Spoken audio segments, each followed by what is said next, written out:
اب میں آپ سے عرض کروں گا کہ ملا عمر صاحب کا مشورہ ہمیں کیا ہے. میں نے مسجد میں بھی جو ان سے ملاقات مختصر سی ہوئی اس میں پوچھا، انہوں نے کچھ باتیں کی.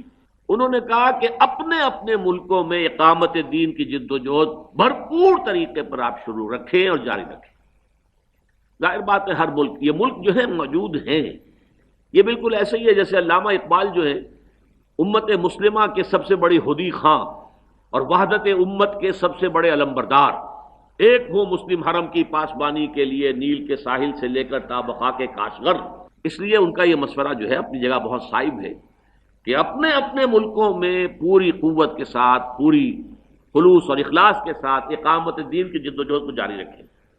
دوسرا مشورہ یہ کہ علماء کرام کی رہنمائی اور ان کی آشیرواد ضرور حاصل کریں. یہ ان کا ایک بہت ہی مخلصانہ مشورہ ہے، اور میں کچھ طے کر کے آیا ہوں انشاءاللہ تعالی کہ اس کی روشنی میں، اگرچہ اس سے پہلے بھی میرا اپنا رجحان تو یہی رہا ہے، لیکن اب میں ذرا زیادہ کوشش کروں گا انشاءاللہ تعالی ملا عمر صاحب کی اس نصیحت کے پیش نظر.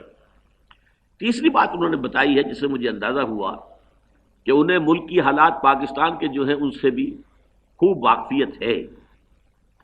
انہوں نے کہا کہ حکومت سے تصادم کی کوئی روش اختیار نہ کی جائے. حالات جو ہیں بین الاقوامی پاکستان کے لیے جو معاملات ہیں تو یہ تصادم حتی الامکان اس سے بچا جائے. یہ تیسرا ان کا مشورہ ہے.